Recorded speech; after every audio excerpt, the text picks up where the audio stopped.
Hi, I'm Deb. This is Frankie V. I'm Grant. Hi, this is Phil. I'm Aaron. I'm Steven. Hi, I'm Joe. Hi, I'm Matt. We're Tim and Terry. I'm Susan. Hi, this is Phil. Seminary Dropout is supported by listeners like you and me. Seminary Dropout is supported by listeners like you and me. You should support the show like I did. It's easy. It's easy. Just visit supportseminarydropout.com. Just go to supportseminarydropout.com. And I'm your host, Shane Blackshear. Interviews with leading Christian authors, leaders, and thinkers. Let's go. John H. Walton, thanks for being on the podcast today. You're quite welcome. Glad to be here. For those who don't know, can you tell us a little bit about yourself, your background, and your resume, as it were? Sure. So I'm an Old Testament professor at Wheaton College. I've been here 22 years. Before that, I taught at Moody Bible Institute for 20 years. So that kind of frames my career. I was raised in a Christian home, did my master's degree in Old Testament at Wheaton, and did my PhD at Hebrew Union College in Cincinnati, Ohio. Well, thanks for being with me. I've wanted to talk with you for a while. You are one of the preeminent Old Testament scholars. You got a new book out. Got it right here. Wisdom for Faithful Reading, Principles and Practices for Old Testament Interpretation.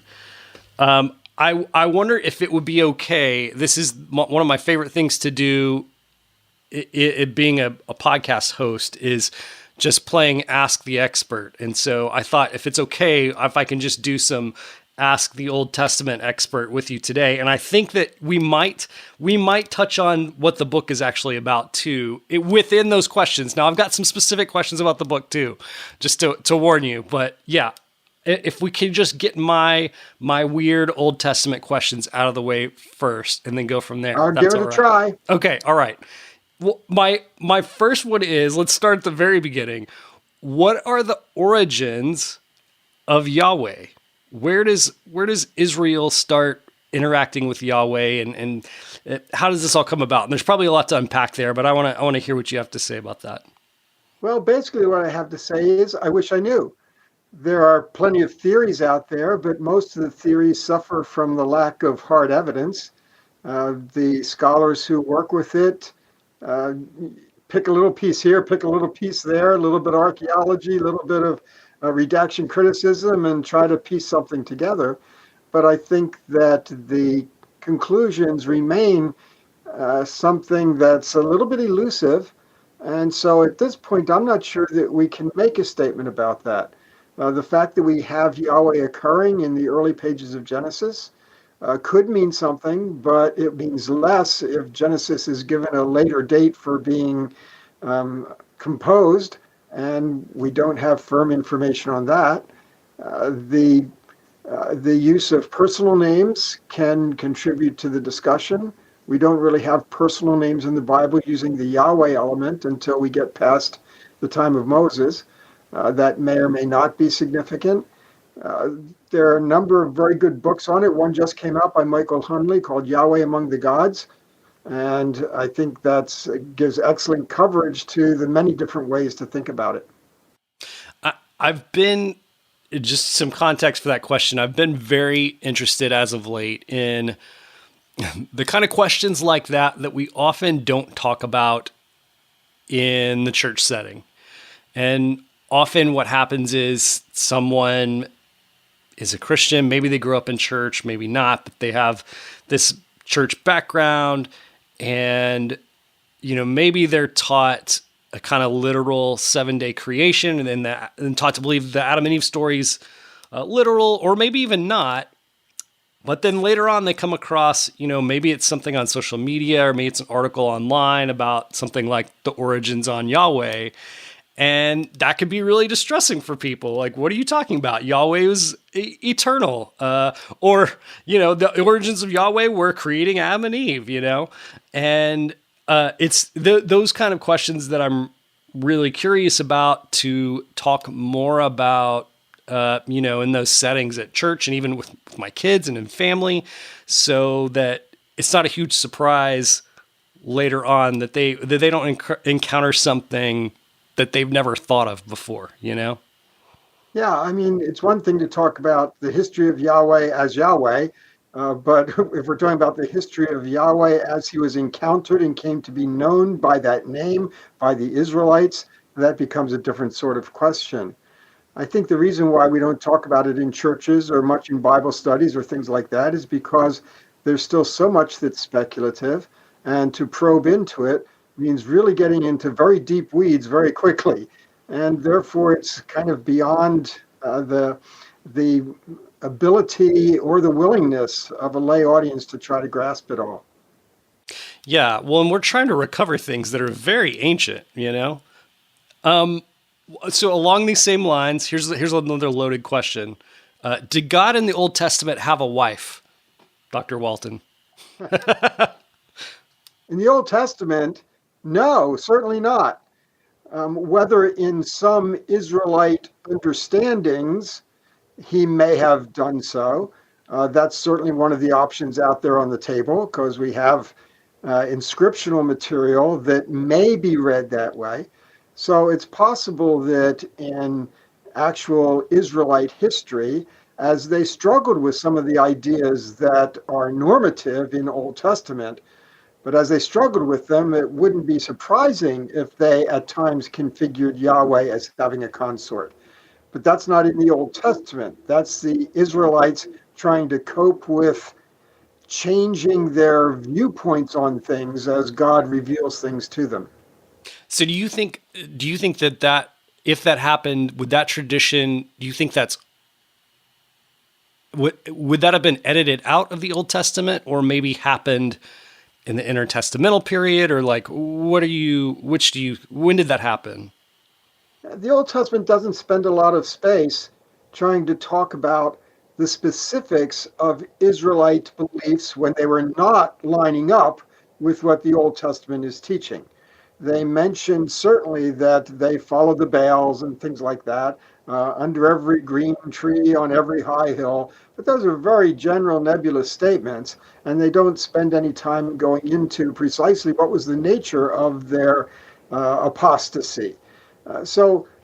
I don't think it's a matter of things being edited out. I think it's a matter of they were never included as fitting within the directions that the authors were taking.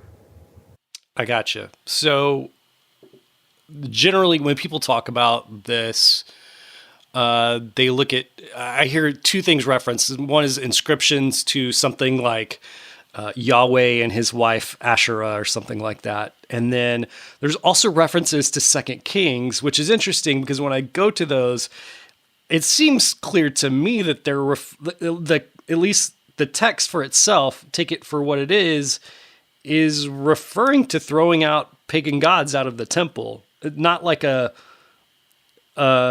normative Israel is worshiping this person alongside them, but that something from the outside has gotten in the temple. It feels like that's how it's framed in the scripture. That's typically how it's presented. Again, we really have a great deal of difficulty reconstructing the nature or extent of whatever syncretism or apostasy they might have been engaged in, because it's just not the Bible's intention to document that. It's not documenting the varied trails that they followed in their ignorance or unbelief. It's trying to document something about Yahweh and true belief. Mm.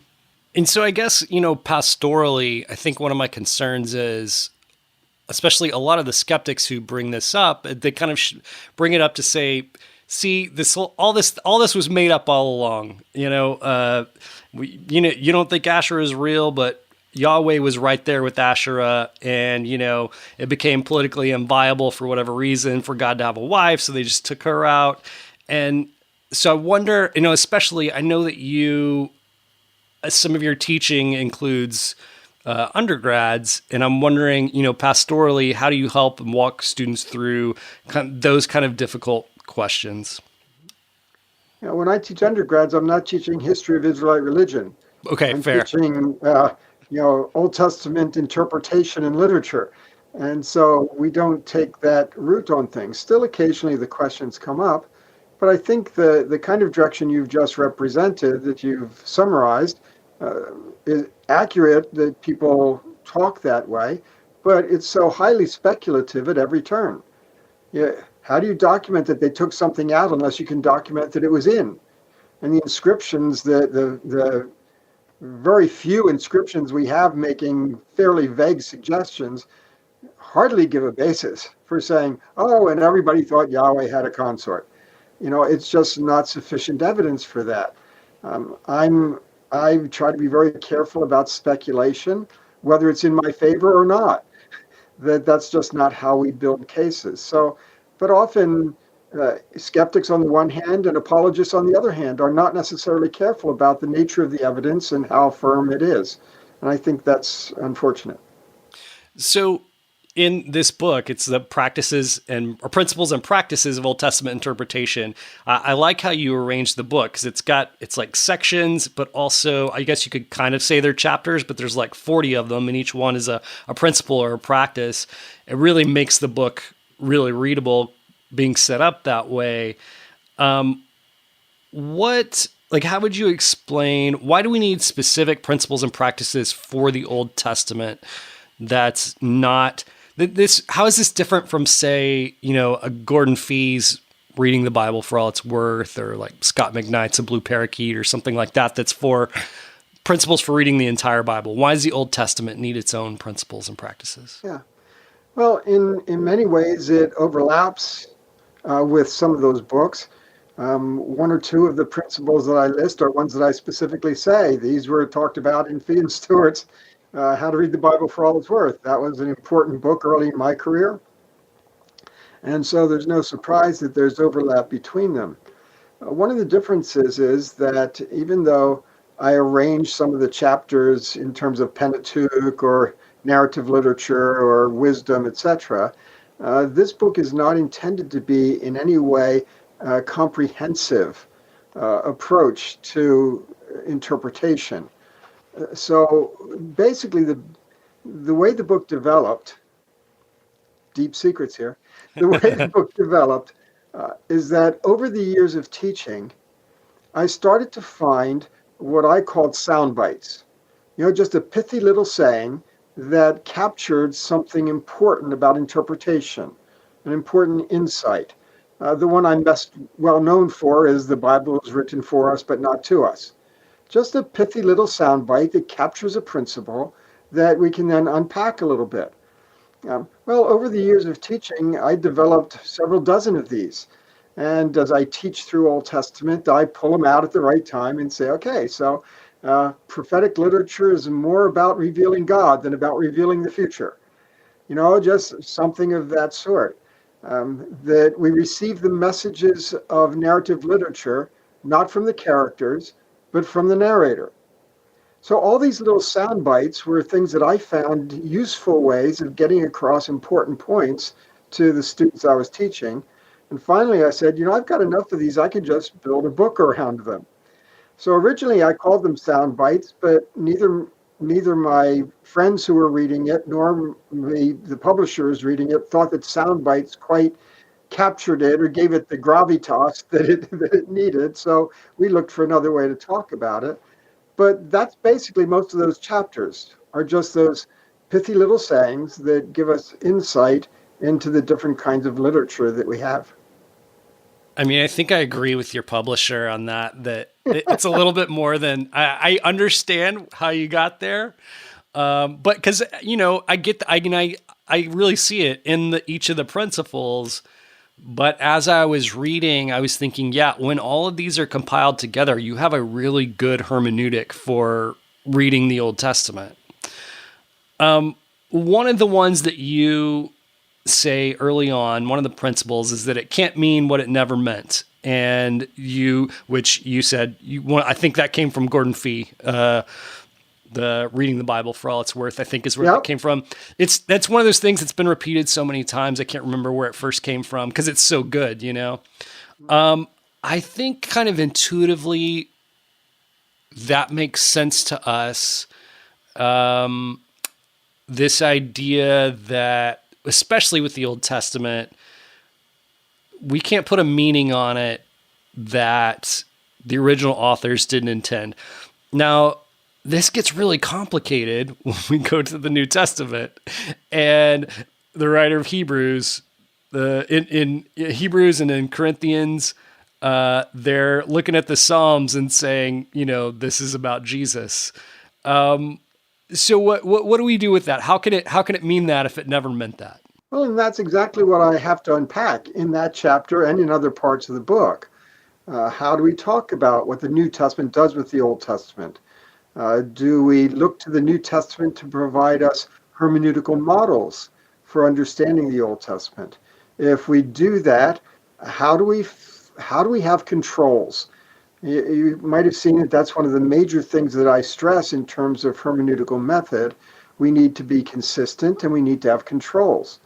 And if we don't, we can end up in really bad places. So that's part of unpacking that particular saying, that it can never mean what it never meant.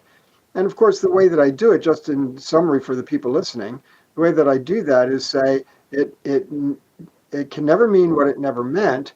Yet what the New Testament authors do is they're not interpreting what the text meant in the Old Testament. They are rather appropriating it, redirecting it, all kinds of words you could use as part of an application process to speak to their day. And that's a different undertaking. And in that sense, we have to think about how they do that, but they're not interpreting the text. They're doing something else with it. And what they do with it is fine, but then we get to the question of, are we able to imitate that? And my basic answer is no, we're not, because if we try, we have no controls. Once you try to take that method and do it with the text they didn't do it on, how does anybody verify that, validate it, falsify it, agree with it or disagree with it? If it's just, well, this is what I think, that becomes a problematic approach to interpretation. I mean, the reason I wrote this book, you asked, the reason I wrote this is because we really need to interpret the Old Testament better. There's an awful lot of mistakes that we make because we don't know what we're doing when we read the Old Testament. We don't know how to read it. We don't know how it's God's word. We don't know how to approach it. And history is littered with people who have made really messy things out of the Old Testament and then gone forward in the name of God. Yeah. And so so this is a related question then, and probably one you get a lot, which is, how do we then, if we are New Testament people, how do we responsibly preach out of the Old Testament? And how do we, in a way, you also, the other problem is you've got Jesus telling the Pharisees, the Old Testament's all about me, and it's all points to me. So how do we responsibly preach through the Old Testament in a way that is faithful to Jesus, but also doesn't make it mean what it never meant? I use terminology which is fairly recent in its development, the distinction between Christocentric and Christotelic. Christocentric is a view that says every passage is about Jesus. And if preaching is truly Christocentric, they would say you really can't preach an Old Testament passage until you preach Jesus. And in that case, it has nothing to do with what the authors intended. Now, to me, the problem with that is that you are overriding something that has authority with something else that may have authority. But if we lose out on any of the authoritative teaching that God has given us, we're missing out on something. So I feel like we have to do what I call Christotelic, and that is we read text in context first. What's the author's intentions in the Old Testament context? What's his message? What is he getting at? That's authoritative word of God. That's scripture. Once we do that, then we try to ask, so how is this pushing us toward Christ? How is this moving us toward God's plans and purposes being accomplished in Jesus Christ? I view the Old Testament as really revealing to us God's plans and purposes. And that's what we track in the Old Testament. And we eventually recognize that it's driving us to Jesus. They didn't know that, but we can study it in that regard, but we can study it in steps. And so we start by understanding what the Old Testament message was, and that way we fulfill our responsibility, our obligation, our accountability to the Old Testament authors as those who have given us an inspired word of God. And so that's how I would say, as Christians, we do justice to it. We we reflect our accountability to the authority of the text at every level that it has authority. And so we start text in context, but we don't neglect how this drives us to Jesus and then how it drives us to certain ideas theologically. That's all part of a process. And I don't want to eliminate the early parts of the process just by overlaying the latter parts on it, whether it's theology or whether it's Christology specifically. Do you have an example offhand, a Bible story that people are pretty familiar with in the Old Testament, and how that gets preached and jumps ahead and skips over that first part that you're talking about, and how it could be done better? Well, sure, it happens all the time. And of course, I've got examples all the way through the book to develop the different ideas. We can talk about Abraham's sacrifice of Isaac. And if all you're interested in about is the heart of God and how he gave up his son for us, I mean, he did, and that's wonderful. But is that really why that story is in the Old Testament? Is that what's going on in Genesis? And I think we have to do our due diligence and do justice to the authority of Genesis as a text on its own before we start trying to figure out what that might mean for Christ. And so it's certainly an interesting reflection that God in the end did not ask Abraham to give up his son, yet he in the end was willing to give up his son. That's an interesting reflection. But even there, it's not one that the New Testament makes. So it's one that does not come with authority, the authority of inspiration. It's one that comes out of our imagination, and maybe it's helpful, maybe it's not, but it's not the same thing as saying, and this is the authority of God. So that's an example.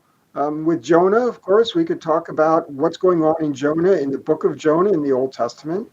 But then we have a totally different discussion when we talk about how Jesus uses Jonah, whether it's his or what it might be.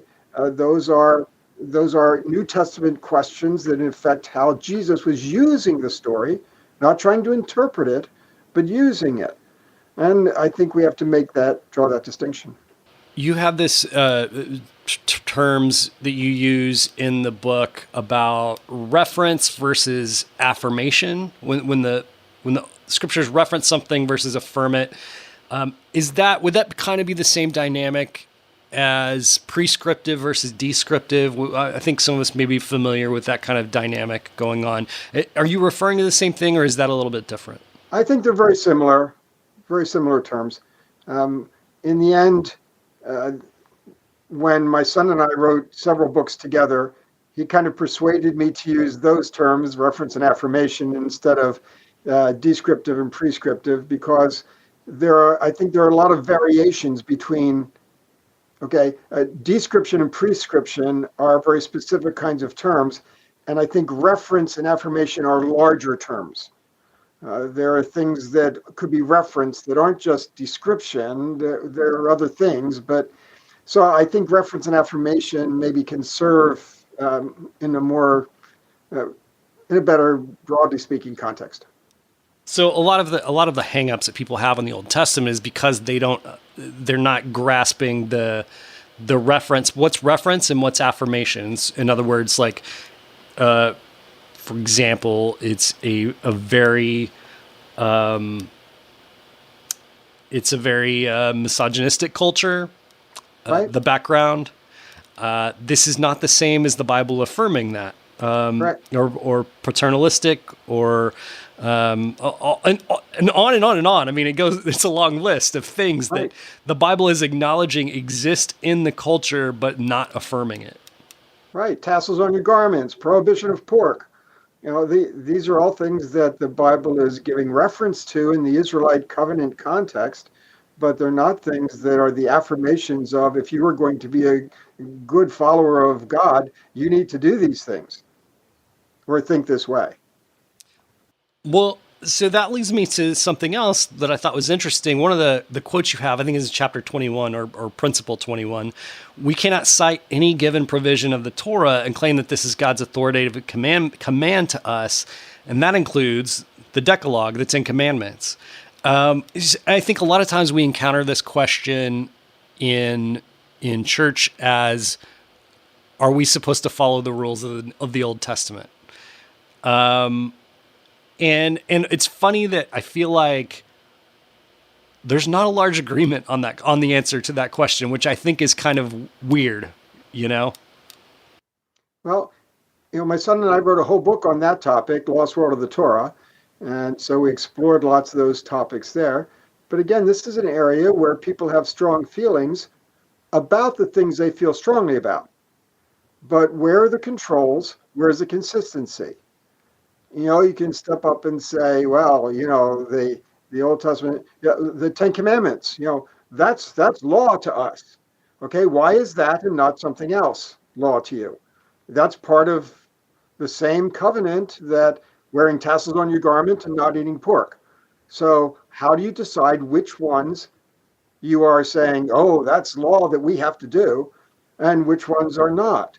And if you can't work that out consistently, then you have no hermeneutic controls for what you're doing.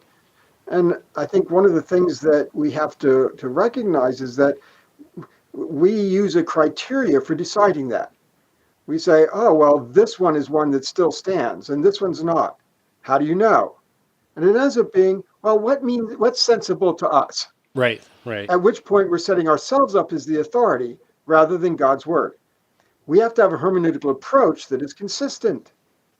Yeah, I think we hear that vocalized something as like, well, there's the moral law and there's a ceremonial law, and I want to know what you think about that. It seems to me like those are harder to delineate than we give credit to. Absolutely. We have a whole chapter on that in The Lost World of the Torah, basically saying this just doesn't cut it because we're the ones making up which ones are which based on what we think is sensible or not. Well, and, yeah. I was going to say, my friend AJ Swoboda wrote a book about Sabbath, and you said like the Ten Commandments are big ones for people, except when they're not, except when it's the Sabbath, Exactly. Not even the 10. You can't even stick to the 10. Right.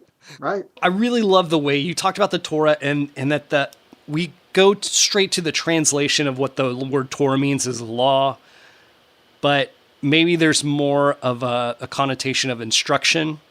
Mm-hmm. And that really reframes things. And so I wonder if you can unpack that for us a little bit. If it's more instruction than law, what does that do? Is it not as absolute even for Israel at the time?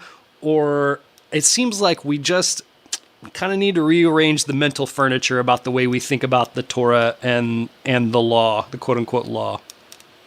I had one colleague when I said, these are never called the Ten Commandments. And maybe we're not reading them kind of with the right sense of what they are. And his response was, so are you saying they're the 10 suggestions? And no, I'm not. So I've treated them as wisdom, again, based on the idea that Torah often refers to instruction, and that when Israel is told how they are to respond to Torah, we can look all over the place and our translations say they're supposed to obey. But the Hebrew phrase is to give heed to.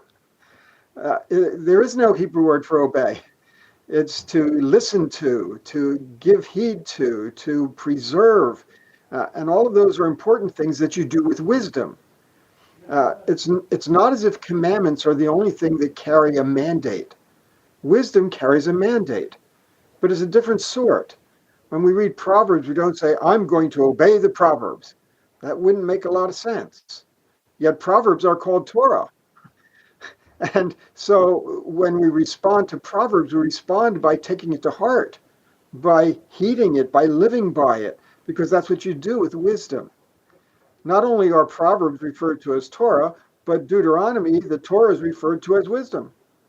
And so no surprise that the Israelites are expected to be responsive to it. Again, it's not just narrowly within the idea of obeying commands. It's very specifically in the idea of taking all of this to heart and living by it. And I think that gives us a lot better perspective on understanding what kind of material we have there. I was reading your book about the flood in the Lost World series. And I thought it was really really good and really helpful. I was listening to the audiobook actually, and my wife was, asking why that specifically I was listening to, and I said, I don't know exactly what to do with this. Like, I have some things I don't think that the story's doing, but I don't know exactly to say what it is. And so my understanding of what your position is that there probably was some kind of actual localized flood in the memory of the people, that cultures were writing their own narratives about this flood, that the narrative that we have in the Bible about Noah and his family is full of hyperbole. That's a big word that you're into, and you unpack a little bit in this new book as well. But that the focus is to talk about the character of God, and specifically comparing the way God reacts to the way that other deities react in other literature at the time, other flood literature at the time. What did I get wrong there? Okay, so even though it may very well have been to some degree regional, I prefer to talk about it as a massive catastrophic event. And because that way you don't even have to talk about what the geographical range may or may not have been. It's a massive catastrophic event. And again, the Bible, as I would say, is not trying to reveal geographic or geological or hydrological kinds of details to satisfy our apologetic itches. It's there to answer the question, why would God do such a thing? And so in that sense, it's very strictly theological, not scientific. It has a different explanation in Genesis than what you'd find in the ancient Near East. And that's the subversive nature of Genesis, that it's doing that. And that it's really trying to give us an idea of how God has worked out bringing order in the world, from creation through the flood, through Tower of Babel, all the way up to the covenant, which is God's instrument for order. So it's doing something different than what we often think about. It's doing something deeply theological, rather than giving us something to test our scientific oats on. And so in that sense, I think that we often do it an injustice because we try to do something with it that it is not trying to do. The hyperbole issue, it's just an issue of, we try to demonstrate that in the Bible, they use universalistic language rhetorically. We give plenty of examples, and we suggest that this could possibly be, we don't know if it is, but it could possibly be an example of such rhetorical universalistic language. So this gets back to the point is the literary meaning, like the literary direction that it's going. If we read the flood narrative and what we take away is that this is history, we miss the point. And if we go and we try to recreate the ark somewhere in Kentucky or whatever, we've completely missed the point, because it's the literary focus that should be intact. And one thing, when I was reading the book, I thought I was a little bit confused, because you rightly took issue with people who were trying to make the narrative about a regional flood. And the narrative of the flood story in the Bible does not leave room for it being a regional flood. In other words, the story is about a flood that floods the whole earth. And so people who are trying to reconcile this with history know that there's not evidence, or nor would it probably be possible for a worldwide flood. So they're trying to say this is actually about a regional flood. The text doesn't allow that. But it's tricky because there probably was an actual regional flood that people were basing these stories off of. Am I getting that right? Well, the point that you're making, I think, is correct, that from a literary standpoint, it's the overwhelming, massive nature of the catastrophe that's the point. So that's why they're using universalistic language, because it wants to talk about the universal impact. So in that sense, yeah, they're not just trying to describe a universal flood any more than Zephaniah 1 is trying to describe just a little minor campaign of the Babylonians against Jerusalem that destroys it and takes some captives. Zephaniah 1 paints that all as a universal cosmic catastrophe. And that's because it wants you to understand it as a universal cosmic catastrophe, even though, of course, in reality, it was a very focused regional event. Yeah. So I guess what I'm trying to say is it from what I understand, people at the time that this was written probably would have had a societal understanding that at some point in the past, there was this big flood that was really catastrophic that actually happened. Right. Mm-hmm. Yeah. It's similar. Like we all kind of know that like a while back, a few planes flew into these towers in New York City. That's like a collective understanding we have. Now we could go and tell a fantastical story about it to illustrate some other point. And so perhaps that's kind of how it worked with the flood. Again, the further away you get from events, the more they become incorporated into collective memory, they take on a significance that every culture and every generation will find ways to communicate. And that's how those things operate. This comes into one of the chapters in the book we're talking about here, the Wisdom for Faithful Reading, where I said we really can't begin to understand a text historically until we understand it literarily. Yeah. And that's true of the flood as well. What do you do in general with the classic kind of problems, Old Testament violence, for instance, that's attributed to God? There's a lot of pathways that people have tried to take to get their heads around that, especially, for believing Christians who believe that God looks like Jesus and is a good God worth loving. What's been your take on that? First of all, I've covered that in two different books. The Lost World of Torah we've talked about already, and that talks about some of the passages in the Torah, but also the Lost World of the Israelite Conquest, where we address the whole issue of what's called the conquest. I don't care for the terminology, but and in context with the problem of evil and things like that. So I've dealt with that in a couple different books. I think that as we consider those issues,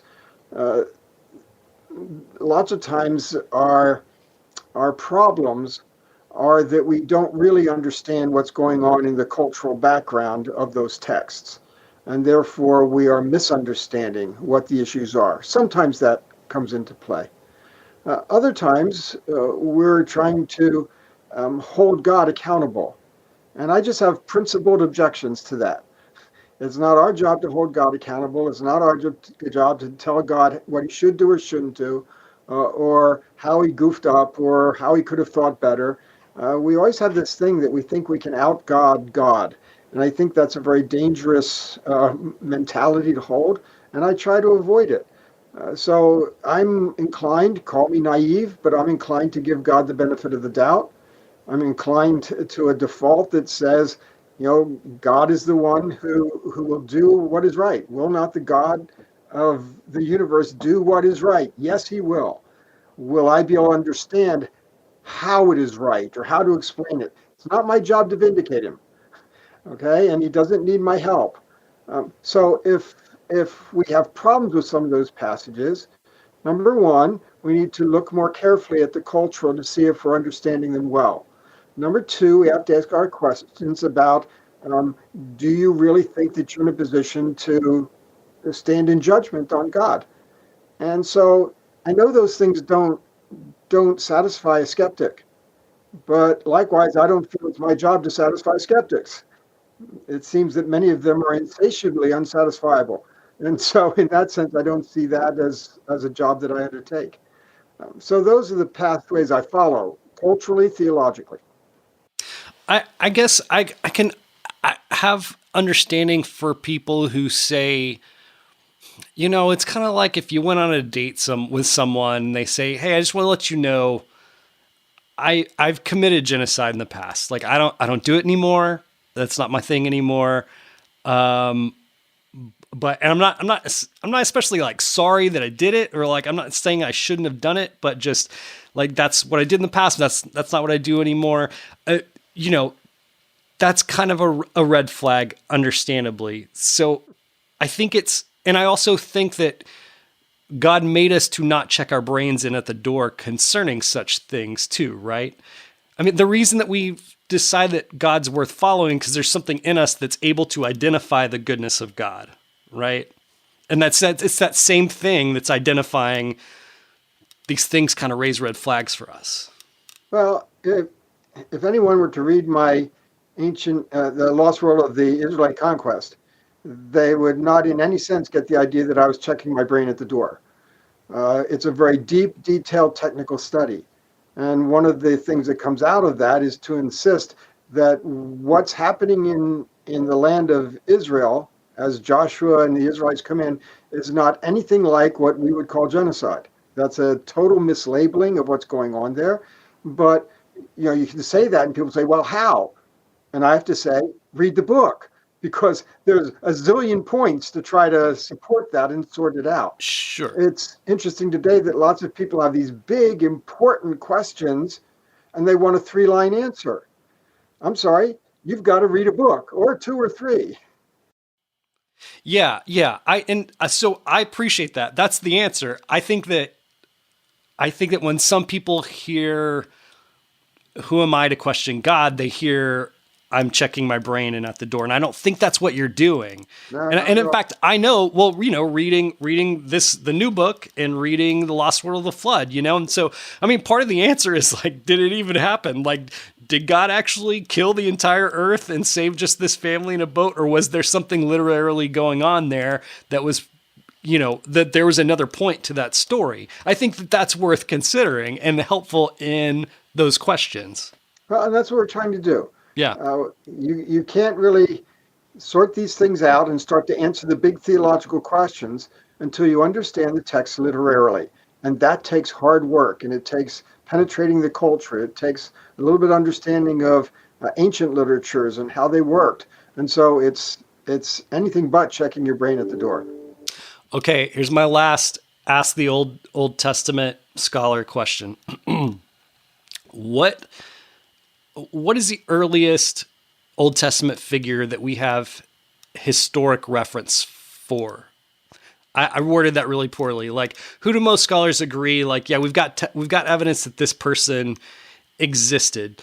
And then my question is, to what extent would it matter? Like, if we found out tomorrow that Moses was an historical figure, can we pack in the faith and just make this an academic pursuit, or would it matter?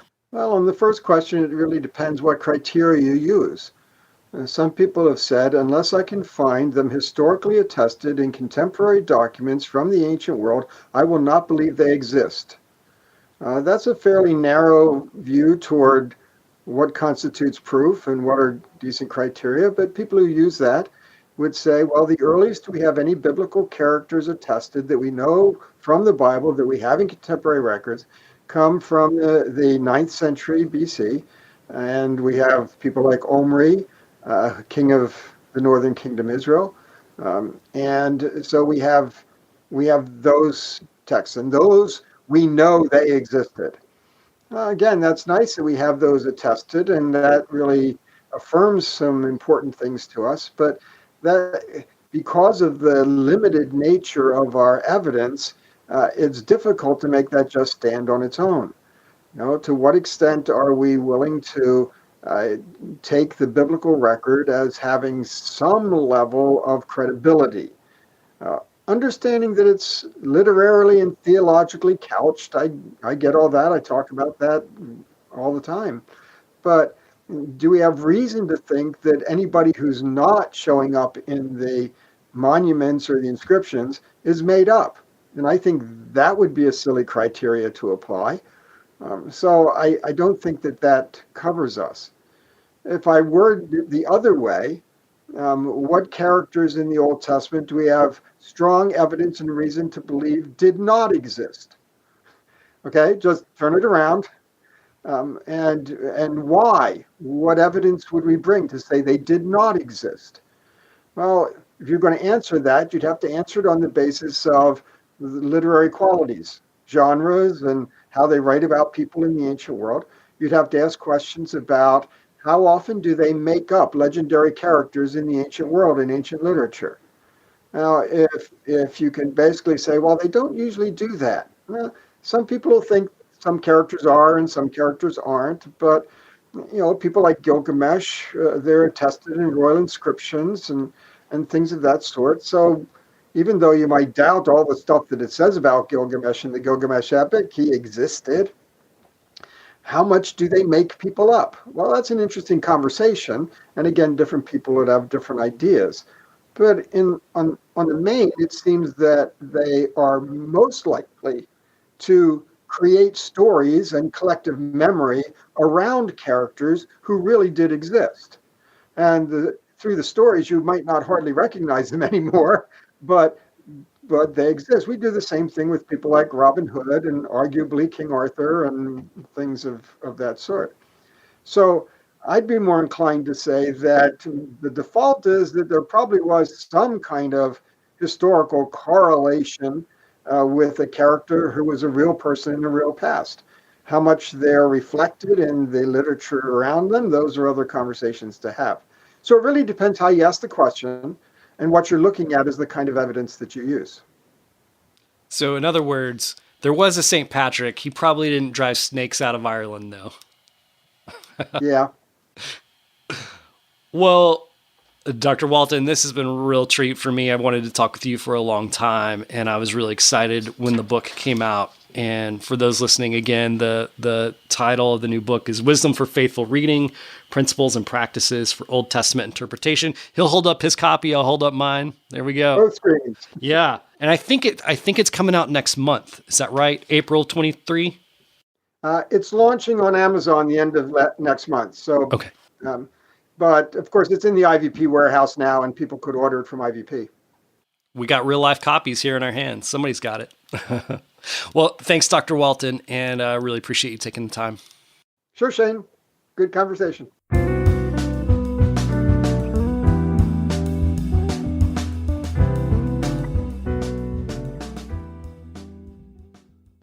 Thanks for joining me for another episode of Seminary Dropout. Remember, you can find all the show notes for this show and all shows at shaneblackshear.com. Oh, and hey, have you ever thought about starting your very own podcast? I bet you have. And I think you should do it. In fact, I've created a course just for you to teach you everything that I've learned over the last couple of years producing Seminary Dropout. So if you're interested in podcasting and want to learn how, go check out my course. You can go there by typing in podcastingforeveryone.org. And you can get a special discount by typing in the discount code Seminary Dropout, all one word. That'll give you 25% off. So go check it out. If you have any questions, let me know. Okay. Thanks to those that left ratings and reviews on iTunes this week. Remember, that keeps the show front and center. Also, remember, you can find me on Twitter at @beardonabike. That's @beardonabike. Also, I'm on Facebook, facebook.com/ShaneBlackshear123. And remember that Seminary Dropout is listener supported. You can visit supportseminarydropout.com and press Become a Patron. Remember, this music you're listening to right now is by D.L. Rossi. You can find him online on iTunes and at dlrossi.com. All right, thanks again for joining me for another episode of Seminary Dropout. Stay tuned for next week's episode. Love you. Take care.